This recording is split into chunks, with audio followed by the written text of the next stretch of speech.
et du blé, de la pourpre et de l'écarlate, et du coton blanc. Exode 25, 4. À quel usage étaient destinés ces matériaux demandés par Dieu? Il y avait 10 tapis tentures pour recouvrir l'intérieur du tabernacle. Exode 26, 1, 6. Un voile devant le lieu très saint. Exode 26, 31, 33. Des rideaux pour la porte de la tente. Exode 27, 16, 17. Tous ces rideaux ou tentures, avec les vêtements du grand prêtre, Exode 28, 4, 8, étaient de fin lin tissé au travail d'aiguille dans ces 3 couleurs, tandis que les tentures de l'extérieur étaient aussi toutes en lin, Exode 27, 9, 18. Le bleu est une couleur céleste. Lorsque nous voyons la couleur bleue, nous pensons toujours au ciel. Aussi, la couleur bleue nous rappelle notre vocation céleste, tandis que nous sommes sur terre. Bien qu'ici-bas, nous puissions avoir à travailler comme hommes d'affaires, employés, docteurs, enseignants, lorsque nous sommes sauvés, nous recevons une vocation céleste. Hébreux 3, 1.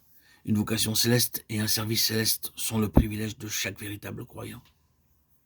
Les questions les plus courantes que l'on nous pose dans les magasins, dans le train sont « Quel est votre nom? Quelle est votre profession ?» Nous répondons « Mon nom est un tel et je travaille comme agriculteur. » Mais parmi les chrétiens, nous ne disons pas « Quel est votre nom ?» Nous disons « Êtes-vous sauvé ?» Signifiant par là « Êtes-vous un enfant de Dieu? Avez-vous trouvé la joie du Seigneur? Vos péchés sont-ils pardonnés? Avez-vous la vraie paix? Votre nom est-il écrit dans les cieux ?» C'est ce que nous demandons en tant que chrétiens. Puis en second lieu, accomplissez-vous votre vocation céleste? Vous dites être né de nouveau, mais vivez-vous en conformité avec votre vocation céleste? Est-ce que vous gagnez des âmes pour votre Sauveur? Parlez-vous du Seigneur aux autres? Manifestez-vous la gloire de Dieu? Le diable est-il vaincu pour vous à cause de votre fidélité à votre vocation céleste? Chaque pécheur dont les péchés ont été lavés par le Seigneur Jésus devient par le sang un compagnon de la vocation céleste. C'est ce que la couleur bleue nous rappelle. Le pourpre est la couleur royale. Elle parle de la royauté de notre Seigneur Jésus-Christ. Souvenez-vous comment les soldats se moquèrent de lui, mirent sur lui un manteau de pourpre et dirent « Salut, roi des Juifs !» Jean 19, 2, 3. Dans leur moquerie, les hommes donnèrent au Seigneur Jésus-Christ une couronne d'épines, mais lui, il nous donne une couronne d'or.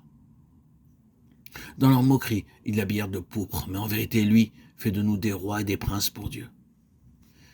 Ainsi, la couleur pourpre dans le tabernacle était placée pour que le peuple se souvienne de son appel royal.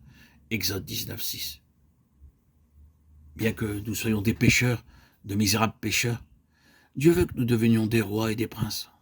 Voilà son amour pour nous. Nous pouvons avoir violé chaque loi de Dieu, l'avoir affligé pendant de nombreuses années. Cependant, le plan divin est que nous devenions actuellement ses rois et ses princes. Il nous a donné la Bible et son Saint-Esprit pour nous préparer pour cette vocation. L'Écarlate nous parle de purification de nos péchés par le précieux sang de Jésus, Ésaïe 1, 18.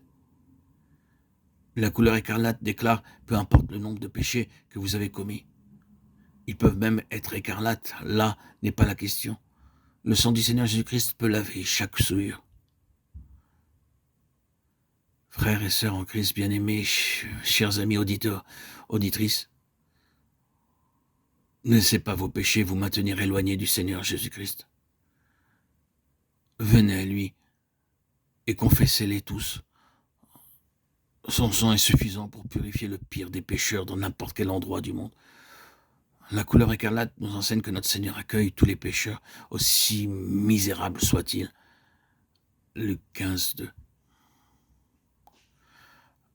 Quant au fin lin retors, il est la justice des saints. Apocalypse 19, verset 8. Le Seigneur Jésus-Christ nous a accordé le privilège d'être habillés des habits du salut. Il m'a revêtu des vêtements du salut. Il m'a couvert du manteau de la délivrance. Ésaïe 61, 10. Le lin blanc parle de cette robe qui nous a donnée pour couvrir notre nudité. À notre nouvelle naissance, la véritable nature du Seigneur Jésus-Christ nous est donnée pour nous rendre justes en lui. Lorsque nous venons à lui, nous sommes effectivement rendus blancs, aussi blancs que le lin. Nous ne devenons pas justes parce que nous lisons la Bible. Nous sommes justes parce que nous sommes habillés et recouverts de la justice du Seigneur Jésus-Christ.